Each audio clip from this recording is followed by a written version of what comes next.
All right, well, welcome everybody. Super excited to bring some really great panelists to the discussion tonight. My name is Julie Davila. I currently serve as the second vice president for the Percussive Arts Society on the executive board. Tonight, we're going to focus on some conversations on diversity, equity, and inclusion in our percussion community, and especially within the marching arts. We've really been working hard at PIS with our diversity alliance that we have in place to work towards building awareness for some of these topics. So we're excited to have a wonderful panel of people tonight to make some of these discussions really interesting and hopefully forthcoming. So let's go ahead and get started. And I'd love to introduce our panelists for this evening. First, we have Mr. Terry Sanders. I'm going to introduce each panelist and then just let them take a minute and introduce themselves and talk about some things that they're currently involved in right now and their history and a little bit about their bio. So, Mr. Terry Sanders. Hi, my name is Terry Sanders. I have been a part of PAS. I think my membership card says 97 on it. Been a part of WGI for quite a while, teaching and doing clinics. Now I'm an adjudicator for WGI. I'm also adjudicator for PAS at the PASIC individual contest. I have worked with high schools and BOA, just extensive marching arts background as far as being 30 plus years of doing the activity. I'm currently working as program coordinator for Southwind Drum and Bugle Corps and serving on the PAS Diversity Committee as well as the WGI Diversity Committee. So it's been a great career to this point, and I'm looking forward to what happens after we come back from this COVID break. I think that's where we all are, but that's me in a nutshell for right now. All right, Terry, thanks so much. I think I've known you for most of those decades. Yes. We've worked alongside each other in the marching arts, so really glad to have you here. Let's go to Veronica. Veronica Wicks. Hi, everyone. My name is Veronica Wicks. First of all, thanks for having me today. I am a percussion educator in Southern California. I work with various ensembles through WGI and our local circuit, SCPA. I've been teaching for quite a while. I was the former percussion caption at the Blue Knights from 2014 to 2019. And currently I'm just teaching a lot of high schools, and I work with Broken City Percussion just as a battery educator, and I'm on the board there. And yeah, currently writing, arranging for battery, a lot of visual design too. Yeah, all local in California right now. That's where I'm at. Awesome. Well, I remember seeing you as a performer, so really glad to have you here. And yeah, I think you're going to bring a lot to the table tonight. So thanks for being here with us.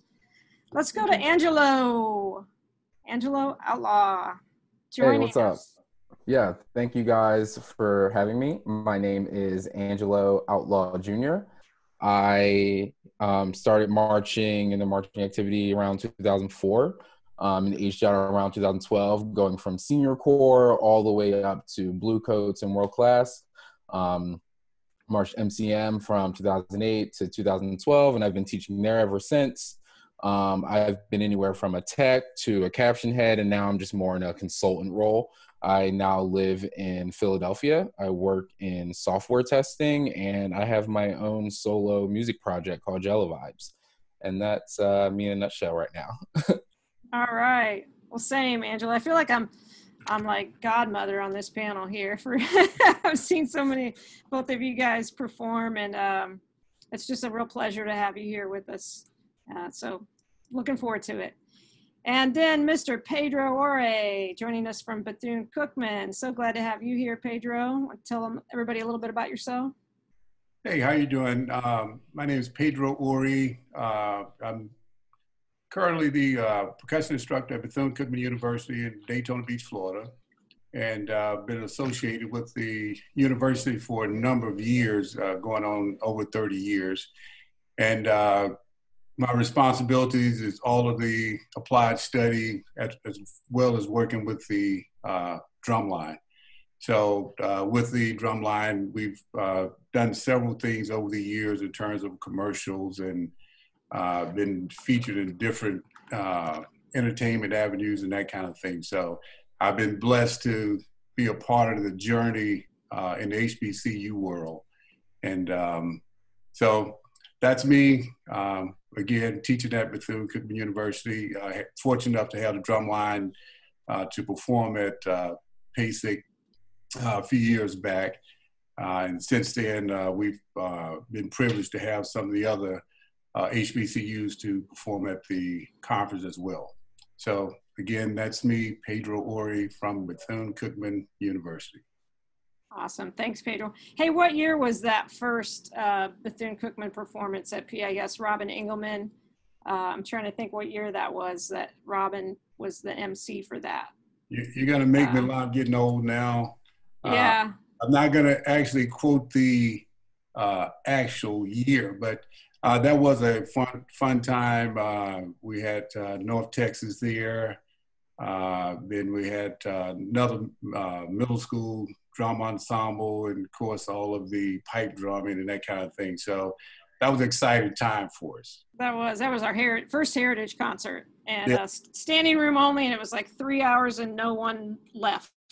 Yeah, it was amazing. And part of that was the Bethune-Cookman performance was off the charts, entertaining. So really glad to have you here. Hey, so a little bit about myself. My name is Julie Davila, like I said, serving on the EC for PAS. I've been involved in the marching arts for a couple of decades. I'll be like Pedro, I won't quite say that number, but I will say that my first PAS was 1985. I was clearly like 5 at that point, just kidding. But the marching arts, I've taught high school, competed at WGI, taught college, currently teaching college and adjudicating now in the role of adjudicator for WGI and more currently DCI. So I'm pretty much going to serve as a moderator tonight, but I might have a few comments to bring to the table as a woman in percussion, and particularly maybe the years before some of the younger ones came along, like Veronica and Stephanie and some of those that are out there. I can maybe speak to some of the challenges that I had as a woman coming up in the years that I did. But most of all, I want to hear from you guys.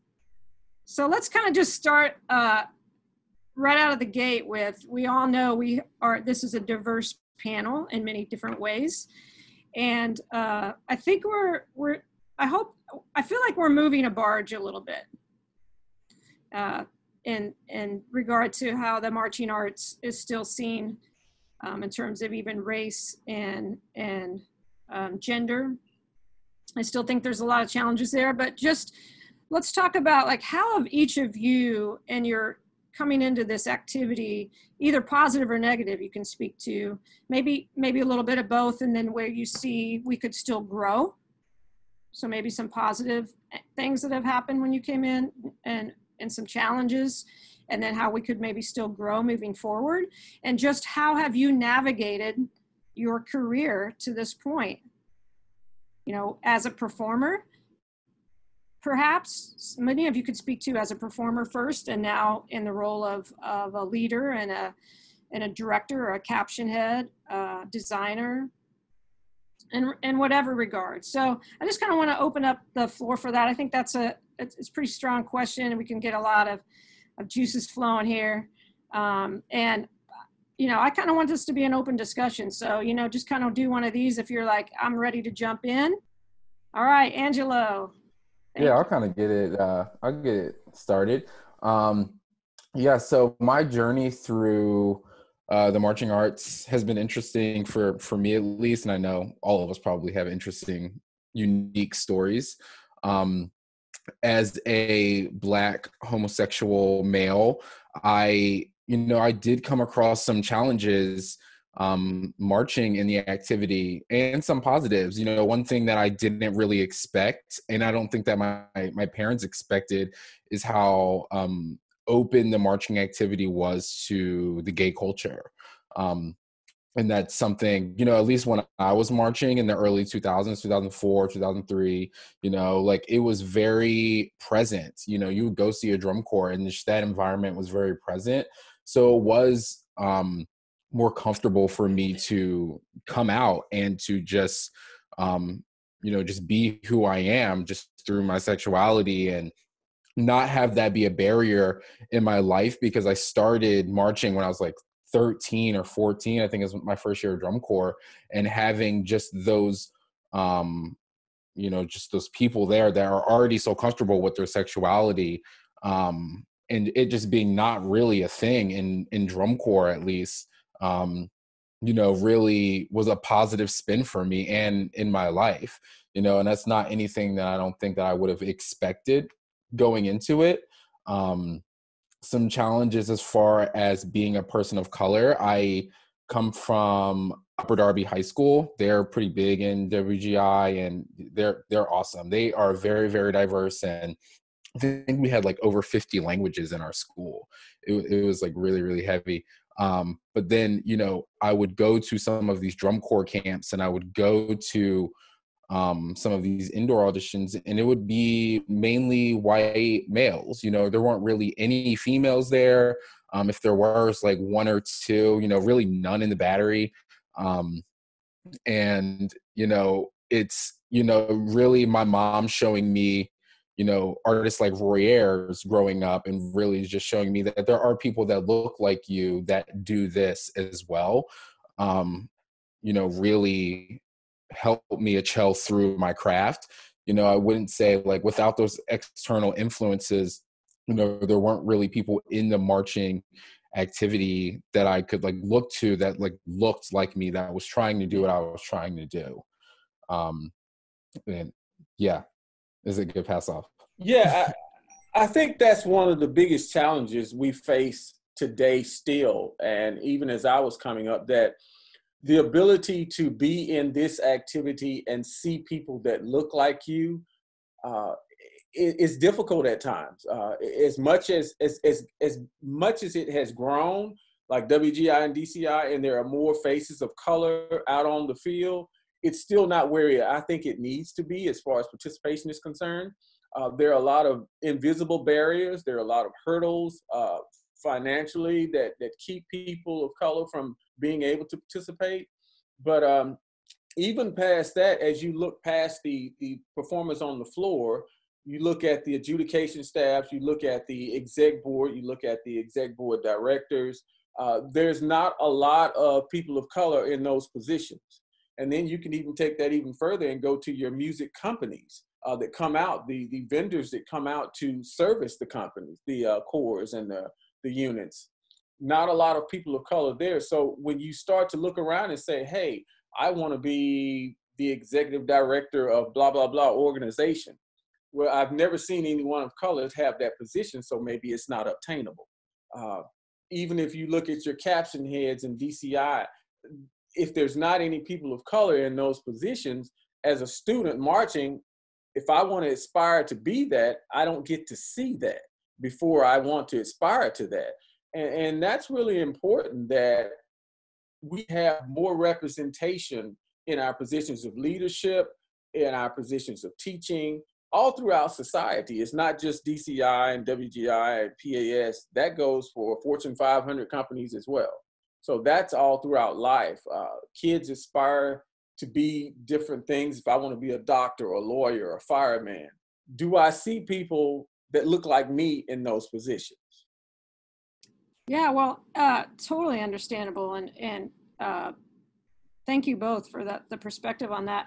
I'm wondering, you know, does that fuel you though, or could that fuel students to want to be that person too? You know, it's like, I don't see anybody out there, so I'm gonna go after that. Oh, you know, I'm gonna be that person. I felt like that was a little bit of my mentality. Oh yeah, growing up. That's definitely my perspective. I've always been that way. I was never going to be denied because of my color or my gender. No, I'm going to try. Now, I may get turned down. And of course, if you're successful, you failed a lot. Nobody Right. became successful without some failures, and I've had plenty of them. But I was always of the personality that I was going to do it. But it did help when I walked into a boardroom for my interview for my current job, and there were 2 other people of color sitting there, because it made me believe that, hey, I actually have a chance on this interview. I may not get the job because somebody else is better, but if they hired these 2 people of color, maybe they're of the thinking that it doesn't matter what color you are, it's can you do the job? Sure. And I'm sure that affects your confidence when you walk in the room a little bit. It's like one thing you don't have to have in the back of your mind, Yes. you know, when you see that. Pedro, did you have, I saw your hand go up. Yes, I have a little bit different perspective. I kind of straddled the fence growing up. And when I say that, I was always around a lot of the HBCUs from a band's perspective. So in that integration, I was kind of grew up around the SWAC conference. And in there, like I said, you had a lot of influences from the whole showmanship standpoint. But in addition to that, I also tried out and made it for, at the time, the Memphis Blues. And always had aspirations to be a part of Spirit of Atlanta. But looking at these 2 sides, my whole point was just to play. I just wanted to play. But when I was in junior high school, quote unquote, the standard was if you didn't do what the core side did, then you were not playing properly, you were not doing these things correctly. Okay, so now we come full circle, whereas when I was in the 7th and 8th grade, if you raised your arm higher than quote unquote 3 inches off the head, that was improper playing. Now, when you look at cores, you know, everything is all over the place. So it's kind of comical to me that now you're doing some of those same kind of things that the HBCU community has done. So when you look at a dynamic and you have a situation, as Terry has expressed, if you don't see somebody on the other side of the fence that looks like you, sometimes that's not attractive. So until we got to the social media part of it, in my community, and when I say my community, the HBC community, it was like that was a taboo thing to do anything from a DCI core perspective. You know, that was a square kind of thing. You know, we want to kind of be hip and want to have a groove to what we're doing.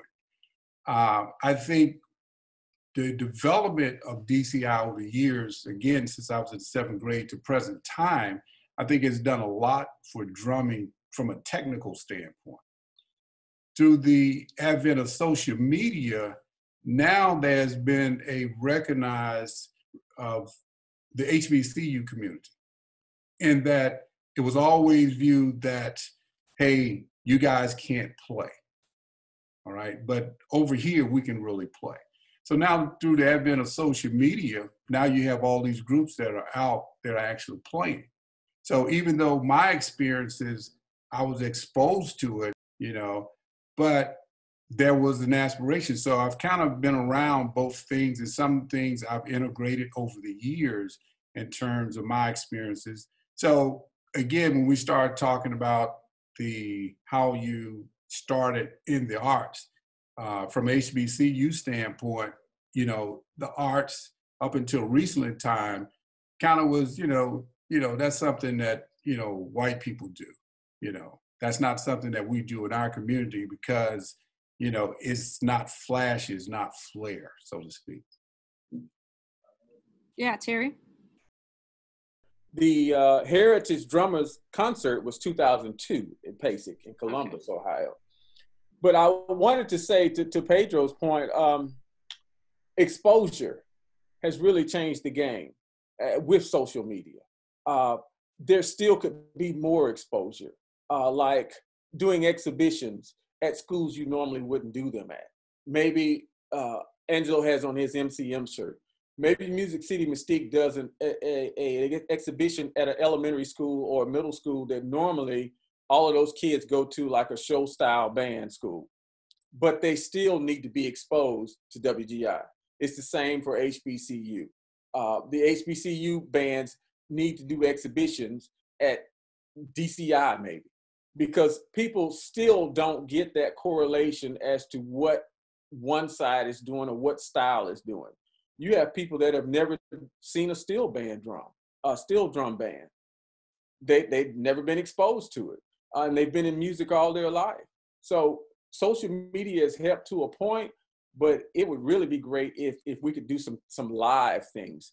And I tell you, I didn't have more prouder moment than in 2002, and I think it was maybe 4 or 5 years ago when North Carolina A&T did a clinic at PASIC as well. I was so proud to be on the Marching Percussion Committee to sit there and watch that clinic, because it was truly awesome. And people were going, wow, these cats can drum. So exposure will help us in that. 100%. I mean, that's just in life in general, right? Just exposing ourselves to different cultures and awareness and openness and dialogue and empathy and all those things for our differences and our cultures, I think is huge.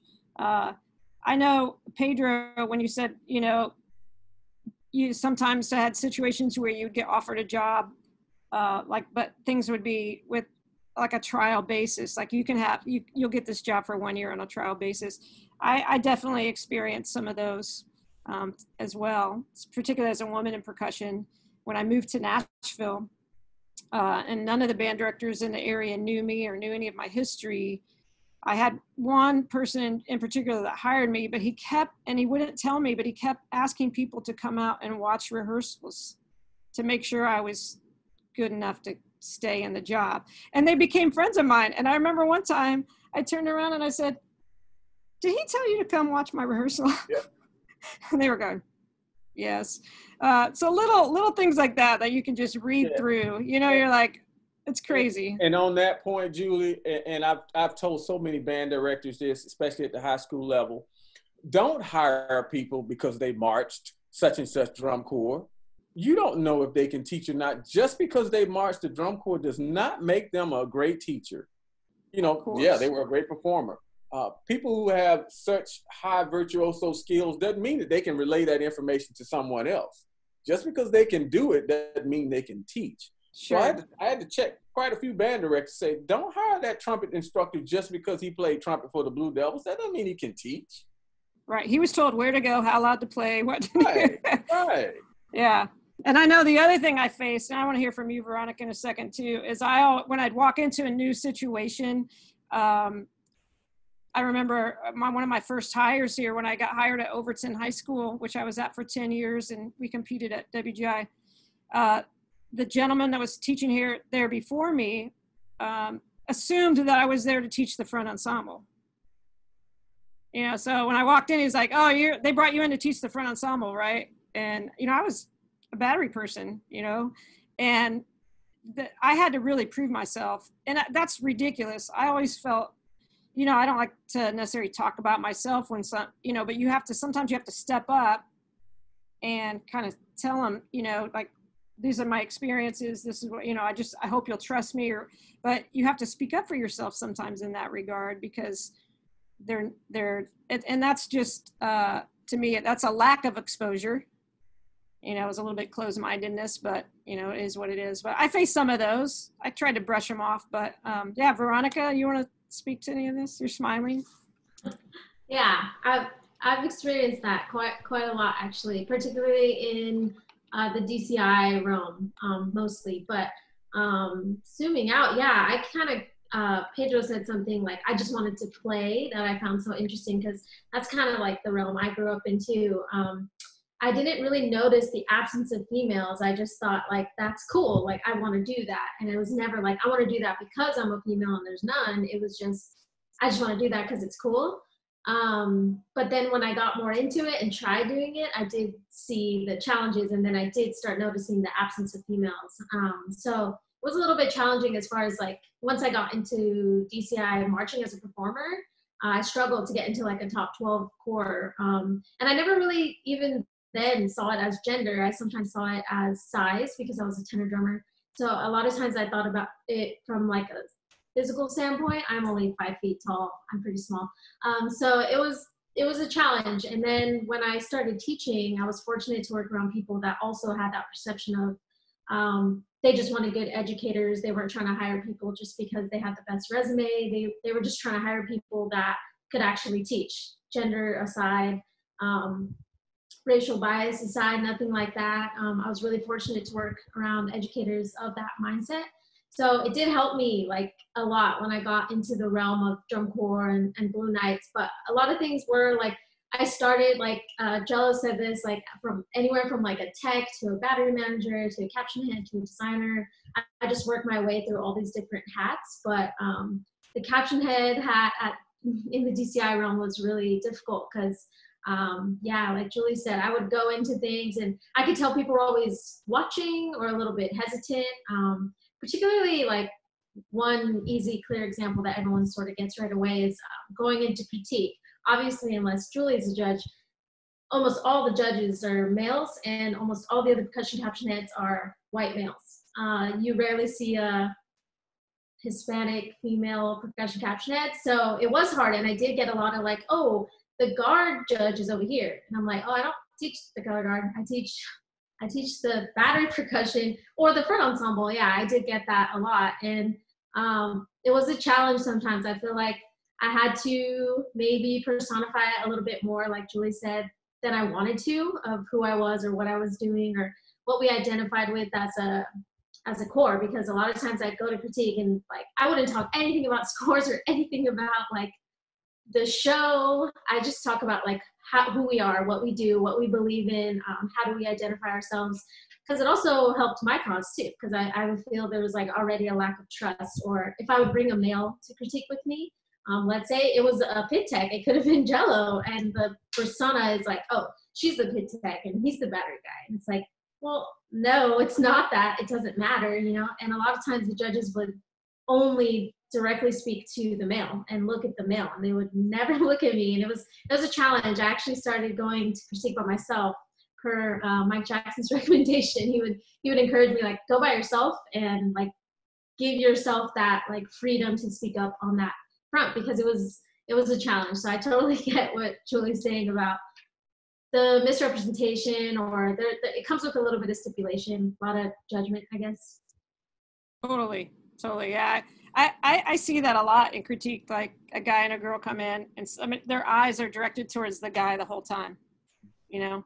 And then on the other side of that, I would say, Veronica, you can imagine my feeling as a percussion judge in critique, because it's all males coming into critique for the most part, except for you and maybe Lauren Teal and a few others. But that's a little intimidating as well on the flip side of that. But yeah, I know, Terry, you want to say something? Yeah, that judging aspect. Of course, I'm not a female and I didn't get that same reaction, but I can tell you this.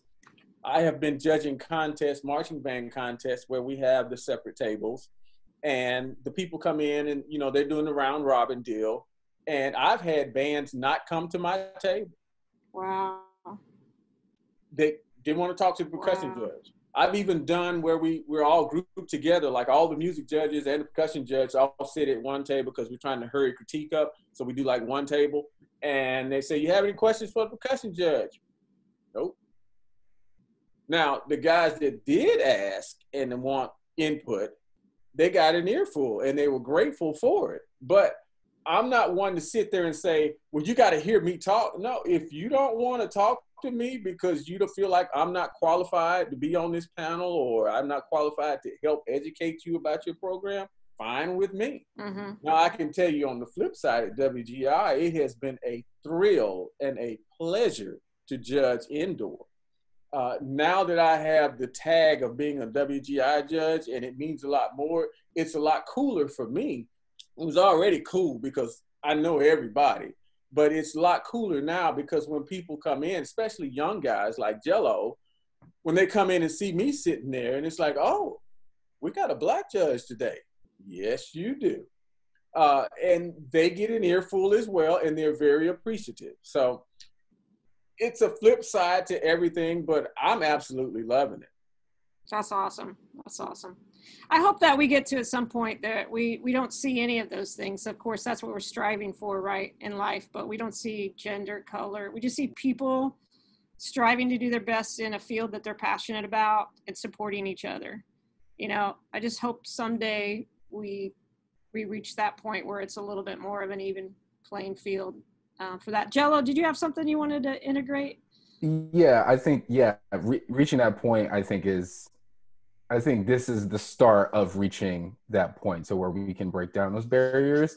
I just wanted to shout out Veronica because I worked at Blue Nights with her, and, you know, I had never really seen a female like drum tech. You know, I had marched drum corps for so long, I had marched WGI for so long, and, you know, some of my favorite pit techs are females, you know, but I had never seen a female drum tech. So when she came in, and Nicole Casino's another one, she came in, it was, you know, it like rocked my world, just how like aggressive they were with their craft. They were just so unapologetic about it. You know, like when I first worked there before the Mike Jackson staff came in, we got 13th place in drums. When they came in, we got 6th in drums, literally the next year. And it's, you know, I do think that exposure is a huge part of it. So yeah, I just had to give a shout out to V real quick because she's making waves and killing it. That's awesome. That's awesome. Hey, so speaking to that, how was that received by the guys in the line? Like that aggressive approach? Veronica, I'd love to hear you speak from that. Did you ever feel any resistance? Like, you know, we've all heard that term, like if men are being firm, they're like, you know, firm and they're great, you know, teachers. But if women are being firm, then they're, no, yeah, I totally get what you're saying. It's not as accepted. It's like, you know, anyway, you know what I'm saying. Yeah, it can be perceived as a negative connotation. Yes, thank you. But yeah, I don't think I particularly received resistance from the membership. Actually, the year before I started Blue Nights, I was working at Mandarin's, and I had taught a lot of students there. And then when I transitioned over to Blue Nights, a lot of those same students, like I was able to develop trust at Mandarin's from them. I think maybe there was resistance then, because they didn't really know who I was. But then when I transitioned over to Blue Nights, they just had that trust, and maybe it helped that Nicole Casino was the snare tech, and there was 2 females. So I didn't really experience the resistance from the kids. I think I did really challenge myself to be a better educator in front of them so they could build that trust. And yeah, sometimes I had to be aggressive. And then when I got into the more leadership role, I think I had to be aggressive either sometimes in front of the staff too. And the staff can perceive you that way. I think that's probably where you get a little bit more resistance. It's less from the kids for me, but more from like colleagues and people you work with, especially in a caption ed meeting or a caption ed setting. I feel like, you know, male dominance is very strong, and without even knowing, there was so many times where we'd be having a conversation and I felt like I had to be a little bit more aggressive. But I wouldn't go so extreme because I didn't want that negative connotation, but I felt like other people could get away with it. Like they were male and they could throw, like, I used to call them like tantrums, and they would just like say whatever they wanted to say in a meeting, where like I would think like if I said that, it would not come off that way, or I would be perceived a different way. So I tried not to. I tried to balance it. Like when I had to be a little tough or aggressive, I would. And then when I knew it was a scenario where I would be judged that way, I tried not to. But I think without even knowing it, sometimes in those situations, that male voice doesn't even know they're either like talking over you, or they might not be listening, like truly listening. Like I would say things, and a lot of times I would get talked over, or I would bring up a point and everybody would disagree. And then 10 minutes later, someone else would bring up the same thing and everybody would be like, yeah, let's do that. And I'm like, I just said that 10 minutes ago, but I would just let it go and be like, okay, it's cool, it's fine. So I tried not to get into that aggressive role because I didn't want that to happen.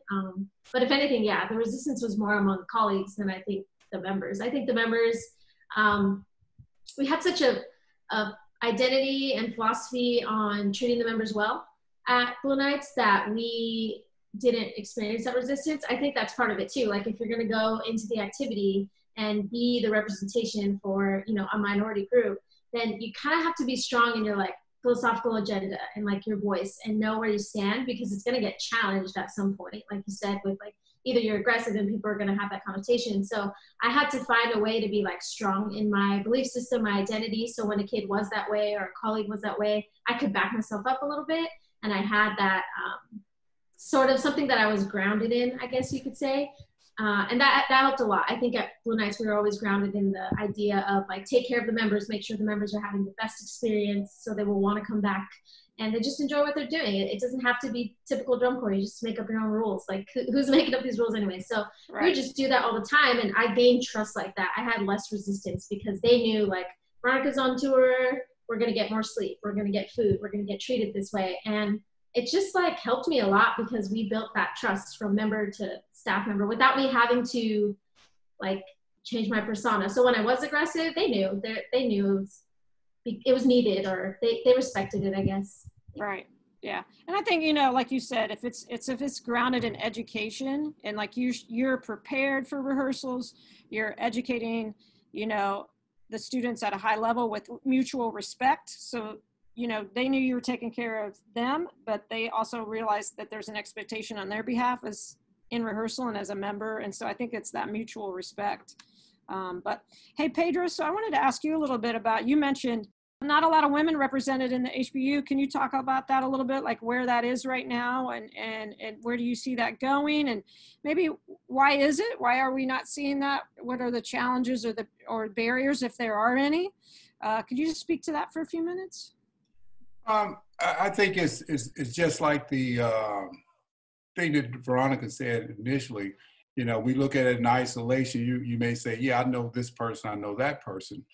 But again, as we look at people that go and want to be in these positions, you know, as been stated, if nobody looks like you, okay, are we encouraging, you know, young women, girls in middle school, you know, are we encouraging them to not just go and play flute?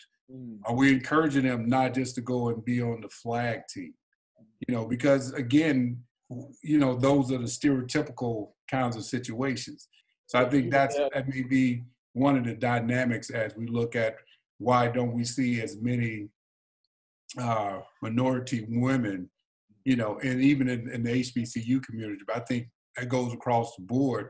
Why don't we see women in general, you know, in these percussion, you know, jobs and that kind of thing?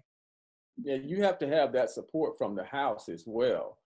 That's really important. And I'm sure we've all had some interaction with middle schoolers and their starting process. If I'm a dad, I don't want my daughter carrying that big tuba, you know, so I'm pushing her to the flute. Why don't you do what your friends are doing? And then it is a communal thing. Well, all my friends are playing saxophone, so I'm going to play saxophone. And unless you have that drive like a Julie Davila or Veronica Wicks to say, I want to be a percussionist and don't get that trumpet out my face, you know. A lot of girls don't have that, and it is a community thing or it is a home thing. Well, the family has a clarinet, and that's what you're going to play because we're not buying a new instrument. That happens in households. So, I mean, Pedro is right. If we don't have the numbers going into the field, it's kind of hard to put them out there. I wish I could walk the lot in Dayton or DCI or even at a HBCU classic game and see women leading the way with the band, being one of the directors of the band, being a percussion instructor. I long for that. That's something I hope happens on a larger scale than what it is right now. And I wish I could say it was just financial barriers, but I really think it's a cultural thing that women or girls are asked to do things like go into cheerleading or go into baton twirling, as opposed to, hey, you could be this badass drummer, you know. That doesn't happen unless you got an uncle that has a drum set in the house and you want to play drums. Yeah, for sure. I think hopefully through, you know, like you said, through social media, you know, we hope that like we can start to get film from these lots, you know, of an HBU competition or WGI and DCI, where we're starting to see that a little bit more with a lot of the different companies that are doing so much video shooting and all the different competitions. And we're seeing a lot of girls in the line. And I hope that putting that out there on social media, and I know Rachel Taylor with Girls March is doing a lot too. Shout out to Rachel. That the more girls are on social media and see that, they can, that's inspiring to them, and they feel like they can do that. Or young, Black Americans that can do that as well. So I think awareness is a huge thing. I know, talking about the home situation, I was really fortunate that my parents let me go after it, and do it. And even majoring in music, I was so thankful, and I tell my parents this all the time, that they didn't think I was crazy. They didn't try to steer me in a different direction when I wanted to major in percussion. They didn't say, oh, you can't make a living at that, or what's your real job going to be, or any of those things. And we're talking a few decades ago, and I thank them every day for just kind of trusting and let me find my path and go after it. So, and I think, what do you think about, and then we're going to transition here in just a second. But what do you think about, like, and I think Pedro maybe is going to jump back on here in just a second. I know one thing about being a woman is sometimes like dealing with sort of the locker room mentality, like sometimes that could be a little bit uncomfortable. The locker room talk between the guys probably happened a lot more in my generation than it would in this generation. But I wanted to ask Pedro a little bit about that. Like, how is that a factor at all? And Veronica, if you've kind of been a part of that. I pretty much, just try to ignore anything that I didn't feel comfortable with, and just keep drumming. But I just wanted to see if you had anything to add to that, Veronica. If we got to make it a safe place like Jello said, he felt safe when he came into the activity, as a homosexual male and a Black man. You felt safe. You just had really positive things to say about that. And I think it's important that our future leaders make everyone feel that it's a safe place. Right before Veronica goes, I'm sorry to cut you off, Veronica. I just wanted to tag on what Julie said. I'm sorry. I can't tell you how many parents I've had come up and thank me because they did not know how their son was going to make it through high school. I've had moms come to me in tears at the senior band banquet and say, look, I know what's going on with my son. He and I haven't had this conversation, but thank you for allowing him to be a part of this. He has loved this. He has loved being in band. He's been in the drum line all 4 years, and he's never once come home and said that somebody said something irregular to him or treated him a funny kind of way. And I kind of prided our program on that we had that type of inclusion. The kids that I knew could not play sports, the kids who nobody wanted to eat lunch with, the kids who were cast aside, we don't want to be around you because you look funny. If they came to be in the band or in the drum line, they were accepted into the family. All you had to do was work. And if you did that, you had a place. And I just love seeing after 4 years, those kids blossom and grow and become a part of society and be an asset to society and not be some recluse who's living in their parents' basement at 35, But sure. I'm sorry, Veronica. Please continue. I did not mean to interrupt you. No, it's okay. It's totally cool. I was going to say something along the same lines as all of this, just as far as like the representation piece. There's so much like cultural things that go into like being or wanting to be a woman in percussion because you don't see it so often. Like the lack of representation makes it hard, but it's like the parent thing and where you come from and what you see. And kind of like Jello, I've been so fortunate to be in a positive environment with that and work with other percussion educators that were supportive, like Jello, with me being a female and trying to help me like rise up in that scenario. So that was really helpful. But I know representation was like super big for me because I went to high school. Hopefully everybody remembers her, but went to high school with a girl named Kat. She was a center snare Vanguard in 07, 08. She marched Vanguard 5 through 8. And she was awesome. I went to high school with her and she's just super inspiring to me just because she was just that one face that I would see at Vanguard and I thought it was so cool. And she's like the only girl. I think Lauren Bremner also was in the line too. at one point with her. So just that representation of seeing someone helped me also.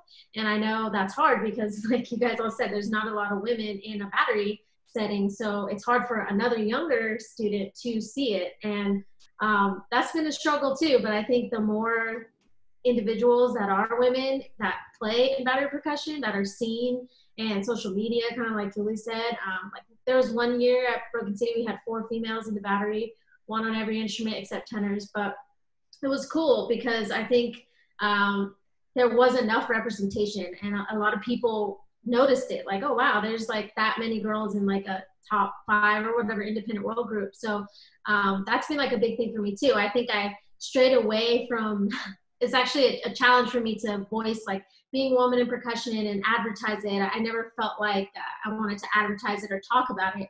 More importantly, I just wanted to do it. And I was hoping that that would be the representation for a younger generation, particularly with teaching too.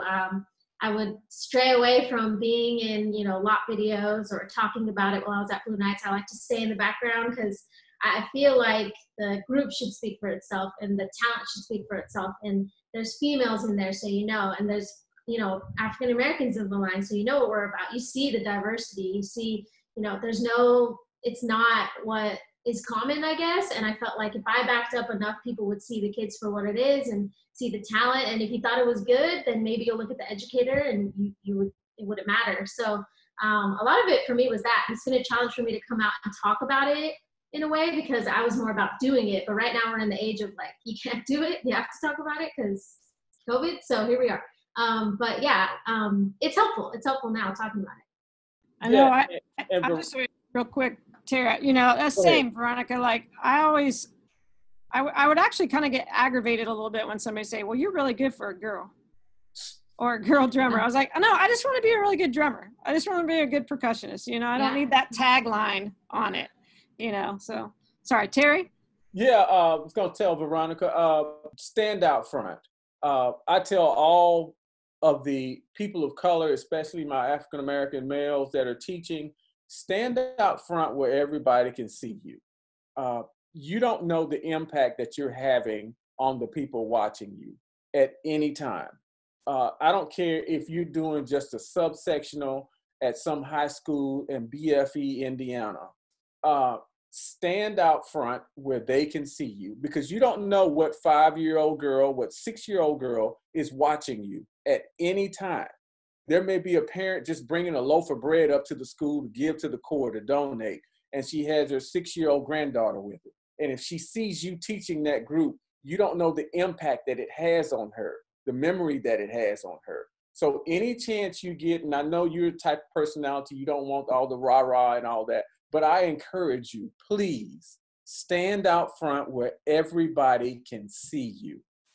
It makes a difference. Yeah, I've noticed that. I actually had a female student the last 2 years at Blue Nights, and she just recently marched for the city on top bass, and she had done an interview for Girls March, and she talked about me. And obviously when you don't want to put yourself in that limelight, you don't think about it that way. You're just doing your thing. But she talked about how it was inspirational to her, and I didn't even know it because I wasn't like trying to do that. But yeah, the representation piece is key in people seeing it. I actually teach a junior high, and I teach a Scholastic World group that it feeds to. And I have a male pit instructor, shout out to Hector. He teaches a pit for me, he teaches Bugle pit. But we noticed at the junior high over the course of like 3 years that the males started doing the pit and the females started doing the battery. And it was really strange to see. And we never put it together. And then one day I'm like, okay, this is getting crazy. There's like 12 kids in the battery and 9 of them are girls. And there's, 16 in the pit and 12 of them are boys. So I was telling this other person I work with just like that, I feel like it's because they see us and they think like, oh, she plays drums, 100%. I want to play drums, or vice versa for the front ensemble. And it was a cool like transformation to see. And now it's sort of like trickling into the high school. Again, I have 12 in the battery, 16 in the battery, and over 2/3 of them are females. And it didn't happen on purpose. It just was me like teaching and doing my thing, and kind of like you said, just being in front of them and out front. Yeah. They see you. I promise you, they do. That's awesome. And I think, when I was growing up, we hardly ever saw guys playing keyboards. too, you know, like it was always like females play keyboards, guys play drums. And so when I first started teaching high school, I would try to show a lot of videos to my groups showing like, you know, Kevin Bobo or some, you know, like some really great male keyboard players to expose the students to like, this isn't only a female thing, you know? So there was bias in both directions, really. I'd love to transition now a little bit into more of some conversations, really kind of in the time we're at right now with where we're at in our country with Black Lives Matter, and kind of want you guys to speak about like, what can we be doing better, you know, on a whole, of course, but even within our arts activity and within marching arts, you know, besides exposure and social media, what can we be doing better? What are some suggestions you guys have? Yeah, Terry. I'll start on this one. And this has been my mantra since I've had quite a few calls on this, personal calls and Zoom calls. And we've talked a lot about what the situation we're in with our country and with the pandemic and all.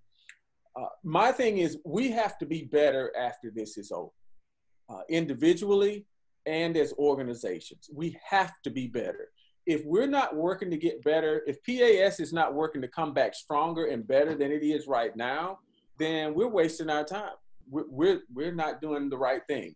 If DCI is not working to come back better, if 3M or IBM or Microsoft or anybody is not working to be better after this pandemic, then we're not doing the right things as Americans. And I'm talking about better at diversity, better at the programs that we offer, better at our hiring practices. We have to be better with more inclusion. Speaking of the organizations, some of the ones I'm involved in, we have to be more inclusive of giving voices at the same table. If Julie sat down with 5 other people at PASIC and they're all white, and they decide to come up with a concept of how to present drum sets in a different way, it's gonna probably be one-sided. But you add me to the mix and I say, hey, wait a minute, we need to do this and this and that. Because of the diversity of the committee now with me on it and Veronica on it, it's gonna have a little bit different flavor to it. And the presentation is gonna be even better and more appealing to everyone. And these are the things that we have to do better after this pandemic is over, and with the Black Lives Matter movement and the movement in general to be better as a society. We just have to work in a different way, I think, more inclusion, more voices at the table to get a better product that's more inclusive of everybody. We don't get everybody at PASIC that we should have. Man, we don't get any gospel drummers. We don't have all the drum set people. We don't have the people that play in nightclubs. There's a whole smorgasbord of people that we can have after this pandemic is over if we start to be more inclusive with our policies, our committees, our boards, our decisions, everything. So that's my take on where we are right now and where we should be going to. Sure. I love that. More sitting at the place at the table, for sure. I know I would say, and Jello, I'll get to just in 1 second. Like, I know in the marching committee days, Pedro, when you came on the marching committee, that was huge for us. Like, you know, like that's one reason I think Bethune-Cookman started becoming involved, you know, a little bit with the PASIC, and we could showcase that because you brought that perspective to the table. And what you talked about earlier about, you know, sort of the bias that the marching arts had towards HBU, and like core style was, you know, only the best, and you know, like just the bias that was happening. So you know, I don't remember your first year on the marching committee, but you know, just trying to bring more diversity to the room, as you said, Terry, whether it's women, people of color, transgender, whatever, that openness and diversity and open dialogue is only going to make us better, 100%. So, yeah, Jello? Yeah, speaking to just kind of all of that, I think, yeah, bringing more people to the table, just having a more mixture of humans within these higher positions is going to be, you know, really key, you know. And when you go into like a judge's critique, it's mostly, you know, white males. I can probably remember like 3 times out of all of my critiques not having a white male, you know, talk about the show. And I think a huge, you know, more specific thing that we can do is changing the literature that we play. I think, and this ties into HBCUs. I went to an HBCU for my first year in college. I went to FAMU, and you know, a lot of those guys were incredible, and they, you know, auditioned for DCI. But you know, going back to what Pedro was saying, it's just their refinement wasn't what DCI was looking for.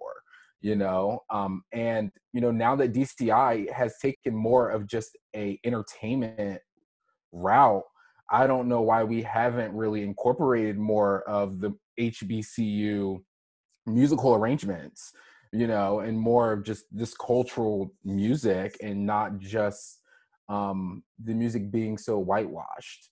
You know, so I think that's something more specific that we can change, you know, just the type of music that the kids are playing. Yeah, Pedro? I would like to kind of move away from specifically music. And with, we talked about Black Lives Matter. One of the things that has concerned me when we talk about equality and equity, okay, it was kind of like a pecking order, so to speak. You know, you got white males, then you may have black males, and then you have women, you know, and if we get into ethnic groups, you know, that can be a whole nother animal. But one of the things when we look at Black Lives Matter, from time of slavery, and again, this may kind of touch some people the wrong way. Black people and people of color were brought to this country without a choice, okay? Now, we've been brutalized over the years. And I'm not speaking for the Black Lives Movement. I haven't talked to anybody in association with the Black Lives Movement, but my view of it is that Black men specifically have been abused over the years, okay, by police officers.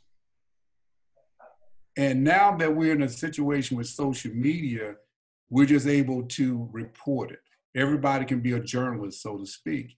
But prior to that, you can have a situation where somebody of color, and it doesn't necessarily have to be somebody that's Black, anybody of color, that will actually abused or killed by a police officer, and you knew that was the dynamic, that police officer would not be held accountable. Okay, now, that's not to say that police officers are not good. Okay, I'm speaking about the ones that actually put a negative, you know, representation on policemen. So when we now say, okay, Blue Lives Matter, now when we say any other thing matters, you know, the point is, it's not that Black lives are more important than any other lives. The issue is that for decades, centuries, Black people have been stopped for no reason, and they didn't make it home. So when we look at the elephant in the room, it's not that anybody is more important than somebody else. The Black lives, from my perspective, is saying, look, this has been happening, okay? Now, for some revelation, other people are recognizing that, okay? And I'm saying to myself as a Black man, you've seen this over and over again.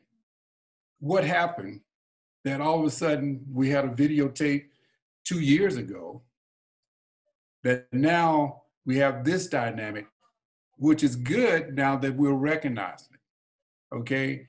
when we're talking about inclusion, and we're looking at this situation and we're saying, okay, is it just a cute moment? Okay, as Terry said, if we don't come out better, all right? Colin Kaepernick said that I'm kneeling, and this is my perspective, because of police brutality. We took that and we said, well, we don't like what you're doing, okay? So we're gonna put a different spin on it. It's not about police brutality anymore, it's about something else as a diversion.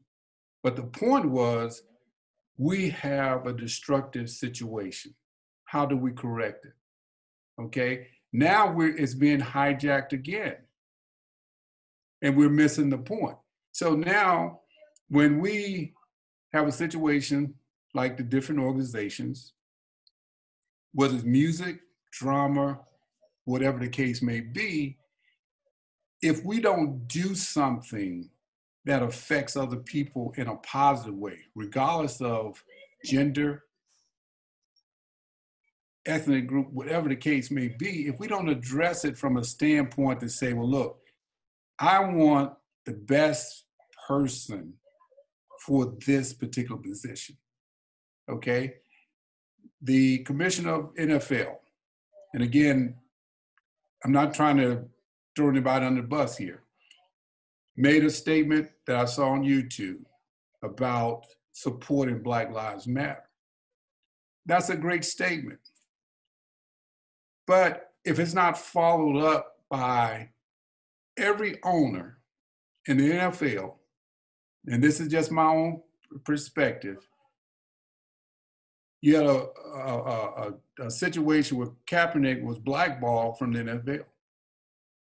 You take somebody with his talents, and you're telling me the worst team in the NFL would not have him on his roster? So from my perspective, each NFL owner owes him personally a public apology. Now, what the commissioner stated goes somewhere. But if that doesn't happen, it's just a feel-good moment. Hey, this was, like we in education, we have these cute words, that become punchlines. We have a synonym, anonym, every kind of nym for this and this. It becomes a cute thing. But if we don't actually take action, it's for naught. So the thing that I look at, right or wrong, do we want everybody to treat us like we're being treated? And I think if we do that and we look at it from a humane standpoint, then the color disappears. Because the same things that you want for your kids, other people want for their kids too. The same things that you want for your parents, other people want for their parents as well.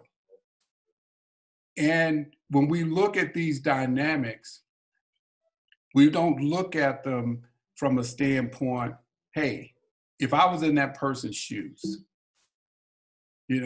Veronica mentioned that she auditioned, but she couldn't get into a top 12 core. Okay, was it because of a gender situation? Okay, when you're in that dynamic, you're saying, hey, I'm just trying to be the best person I can be. But were there any prejudice in there, or was it an honest situation where she just got beat out at that dynamic? And if that's the situation, if that's what occurred, then hey, I have to go to the practice room and I need to woodshed a little bit more. So as we look at this whole thing and we come back to PAS specifically, if we don't target the diversity as we say, okay, then again, this is just a feel-good moment. So if I don't see more people of color selected to the Hall of Fame, it's just a conversation. And I'm saying people that deserve that, not someone that, okay, hey, we're gonna just have this token situation. okay? We're just talking about people that deserve. If I don't see women in positions, okay, because they're qualified. If I don't have a situation, you know, if a woman shows up and then I say, oh, well, she's a woman, so let me stereotype her and say that she should be in this position, versus saying, oh, here's somebody that's in the room, let me ask them why they're here. Because that's what you would do if it was a male. So when we look at, again, diversity, and I think everything is connected, okay? Whether we're talking about PAS, whether we're talking about WGI, whether we're talking about Walmart, whether we're talking about Best Buy, it doesn't matter. When you walk in as a qualified individual, are you compensated the same way that this person who just happens to be white is compensated? Or do you have the same position and you're compensated less? You know, I had some dialogue and a question was raised that, or a comment was made, well, as a Black instructor, I assumed you only wanted to teach at HBCUs. My question is, I want the best job that's out there, that connects with me. Question, why would you think I would only, because I'm a person of color, I only want to be in this situation? Again, as we look at women, you should only play the flute. And I think we have to kind of become more open-minded in these things.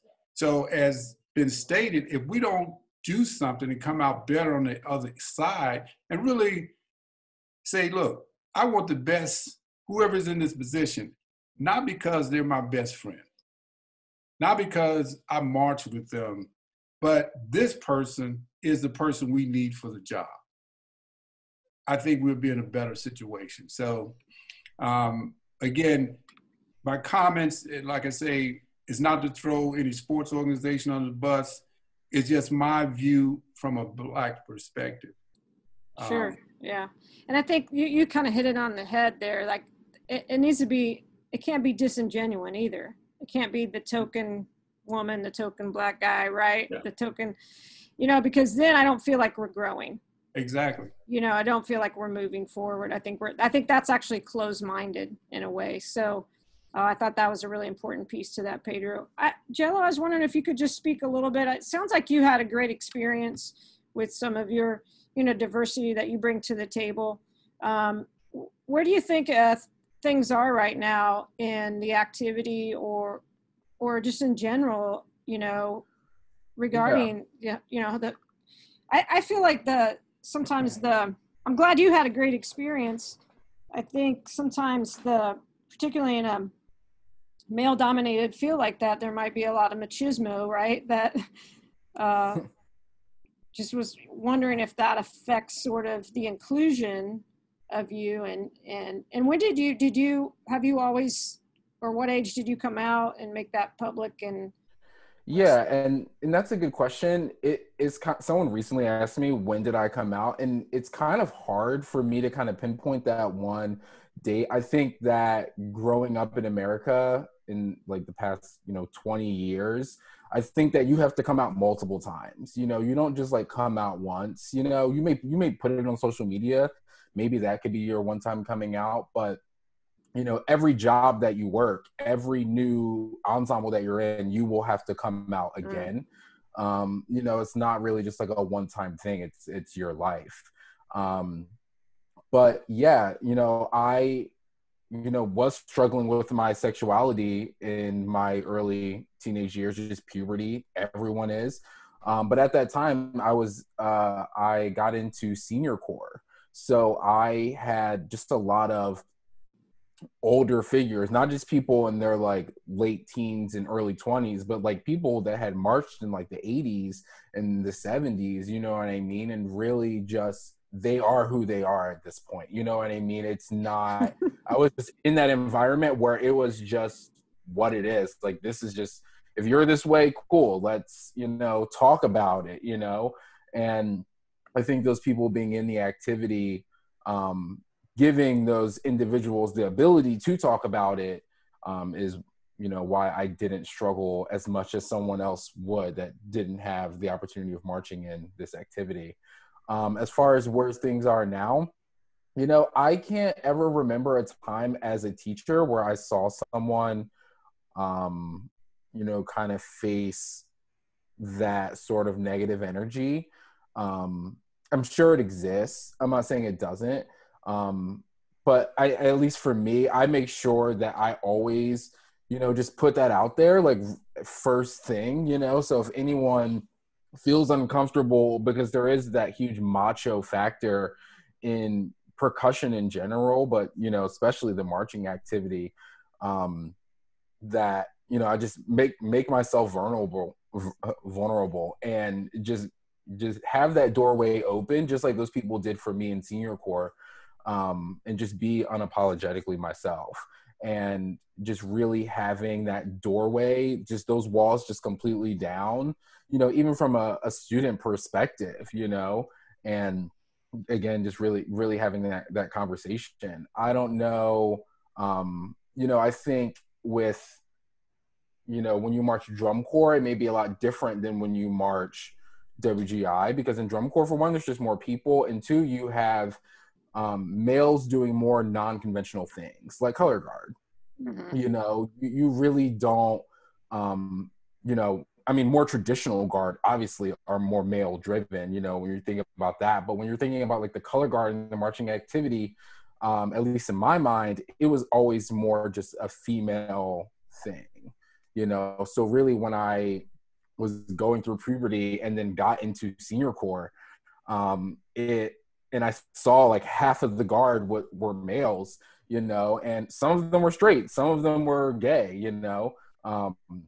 It really just kind of just opened my eyes to just, I shouldn't let that be a factor, or shouldn't let that stop me from getting to the top, you know. And I think it is just really those people that, you know, broke down those walls immediately and broke down those barriers and just left that conversation open to talk to, and just ask those non-invasive questions, but those questions that kind of guided me to coming out in a more comfortable way, and not having it be so drastic. Because, you know, just from my parents' standpoint, it wasn't as comfortable for them to have a gay son, you know, until they saw that the world that I was going into, there just was no problem.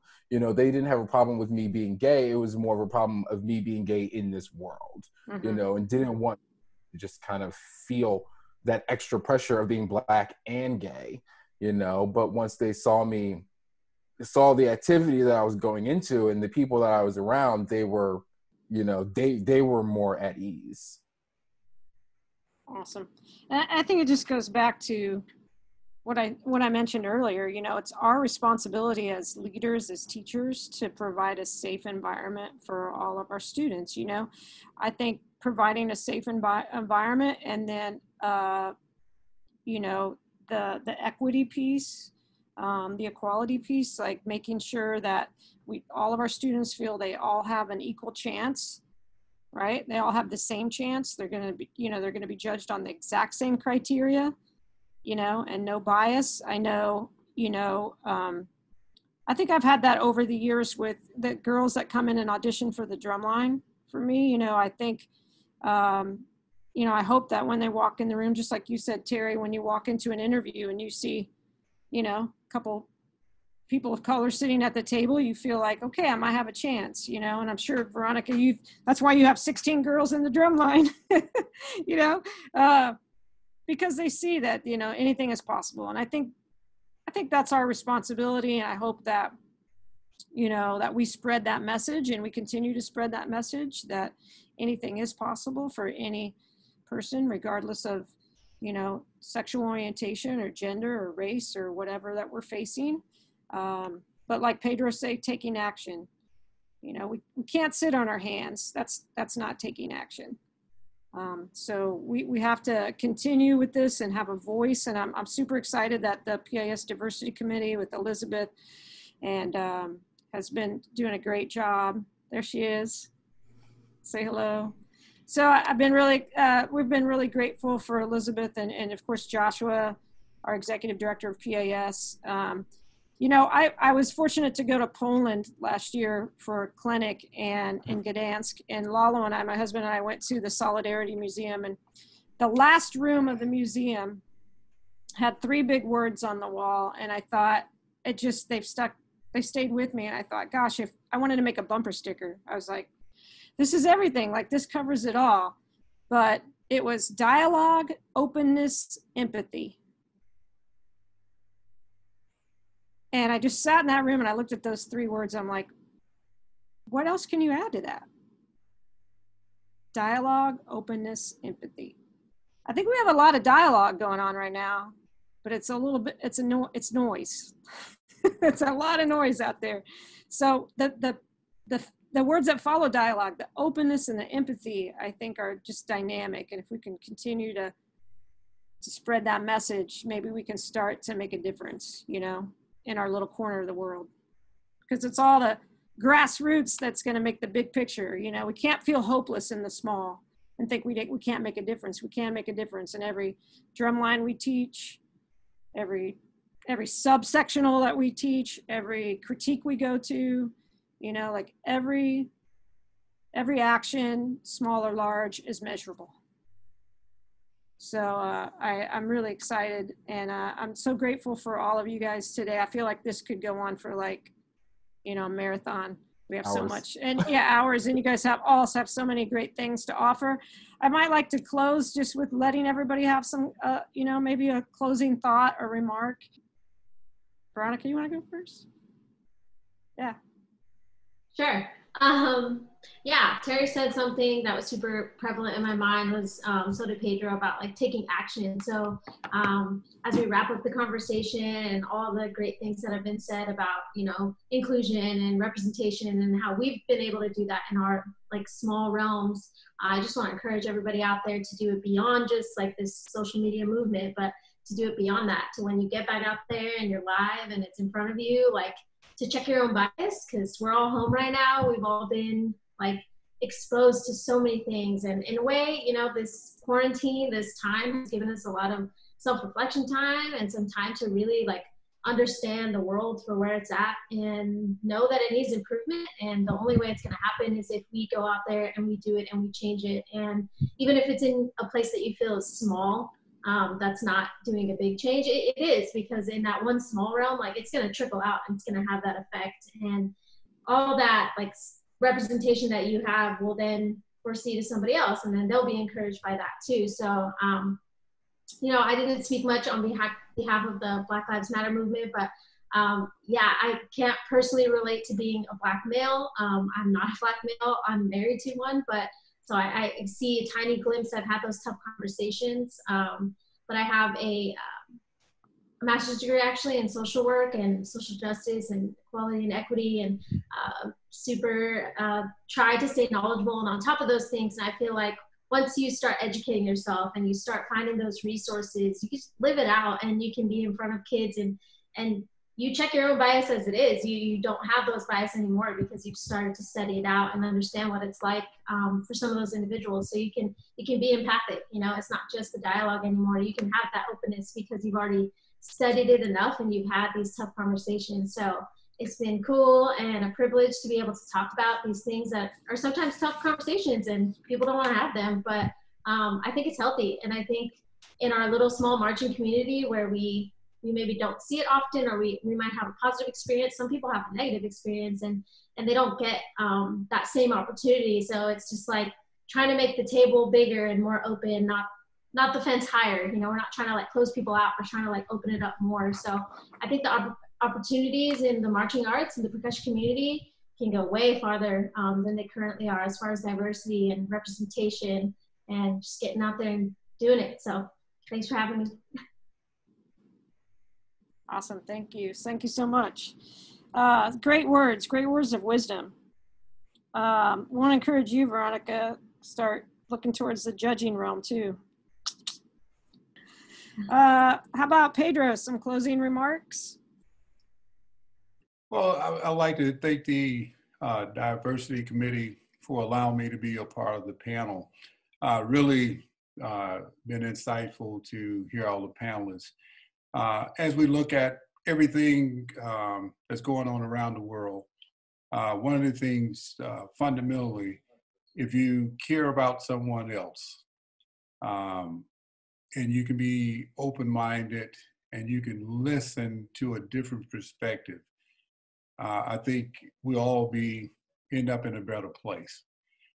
So like I say, it's been great as we look at economics and equality. That has a lot to do with different groups and ensembles in terms of some of the things that they are able to achieve. So sometimes it's not that they don't have the talent. Sometimes it's just they don't have the economics. Sometimes they don't have the opportunities. So we can lift up someone else and make someone else's day better. I think our purpose on life, you know, our perspective and the reason why we're here, you know, makes it better for everybody else versus just doing things for me. So again, I would like to thank you for having me. And in the HBCU world, you have a lot of great bands. Check out a lot of them. We would like to give some shout outs to a lot of different drum lines, but I may get myself in trouble. But again, in HBCU world, in terms of inviting some guys to PASIC, you got a lot of great guys out there.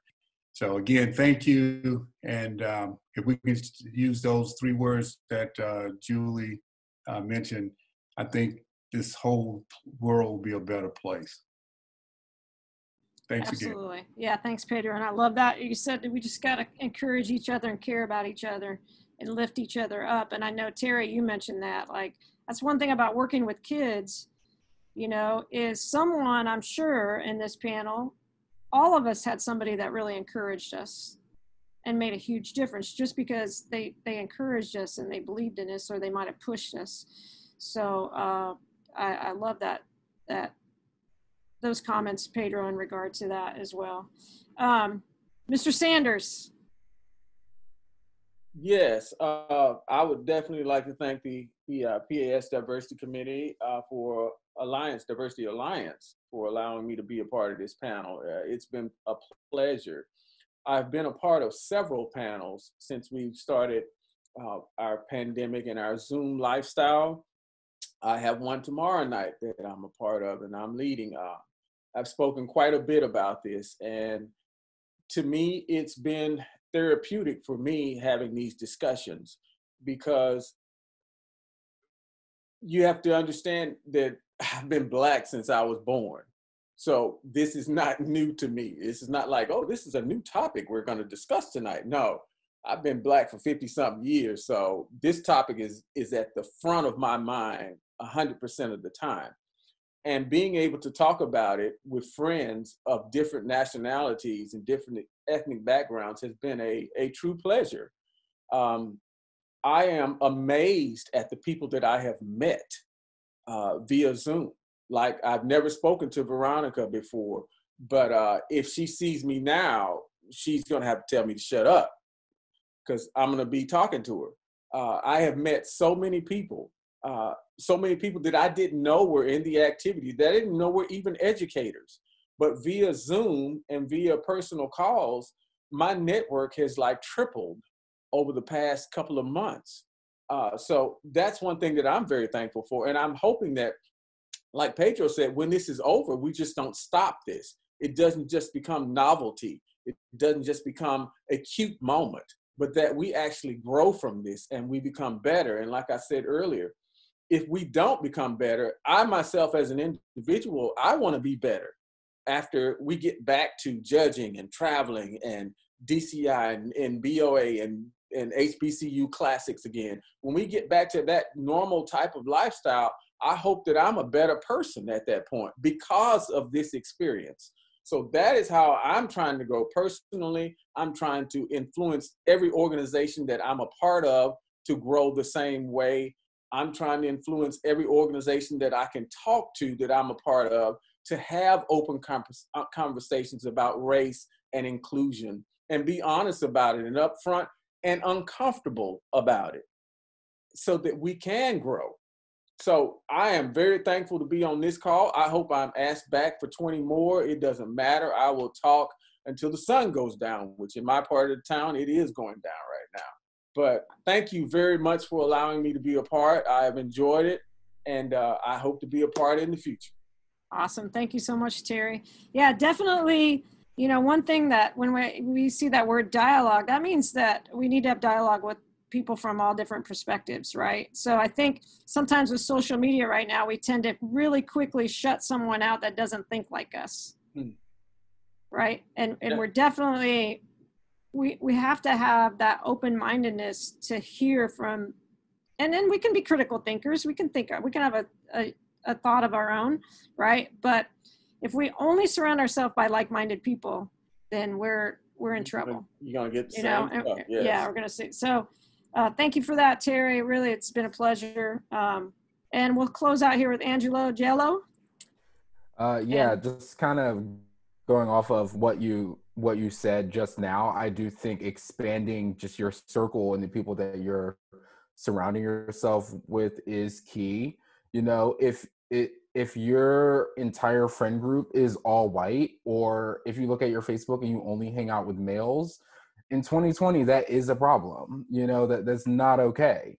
You know, and I think, you know, with COVID right now, we're in a very like metamorphic time, and we can really reinvent just who we are, you know, during this time, just because we're inside, just focusing on ourselves internally, you know. So I really think that it's a good time for everyone to challenge themselves and, you know, can I expand my circle? Am I asking enough questions? Do I really understand where these people are coming from?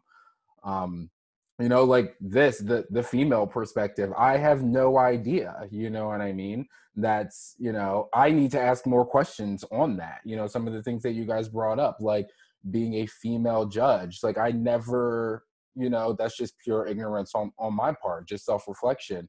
So I do think that this is a time for reinvention.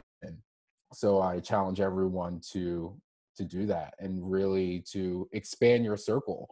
You should have a lot of different people in your circle. And thank you to PAS. You guys are killing it. Awesome. Well, thank you so much. Hey guys, once again, I just want to thank you for being here and being a part of this conversation, and hope that we're a part of many more of these conversations, and that we're a part of the team that's going to shift things and move forward. Everyone has said, if we don't come out of this pandemic better, then we've wasted our time, you know, as an individual and within our groups. So, you know, this has been, I think the rock was lifted, right? And we've seen a lot from this experience. And I know that these kind of conversations are really going to help just our community move forward. And you guys are all good humans. And it's been a real pleasure. And Elizabeth De La Mater's on, our chair of our diversity committee. So thank you for all your work, Elizabeth. Yeah, do you want to speak at all, Elizabeth, before we close out? We're just so grateful to all of you. You are PAS, we are PAS. And I know that at times, perhaps you have not felt like PAS is your organization, and hopefully now it does. And hopefully we will just become a bigger and bigger welcoming place for everyone. And thanks for helping us do that today. All right, so make sure, guys, that you're looking for PAS on all the social media platforms so you can keep track of, this is for all the listeners out there, Facebook, Instagram. The Diversity Alliance has a Facebook and Instagram page as well. PAS.org. We've got so much stuff coming up. PAS has not missed a beat through this pandemic. We're definitely getting better and stronger. So keep an eye out for all the things to come. And our virtual PAS experience in November is going to be off the charts. So have faith, have trust, and spread the word, because it's going to be a great event. All right, guys. Hey, thanks so much, and hope to see you again soon. Thanks for your time. Thank you.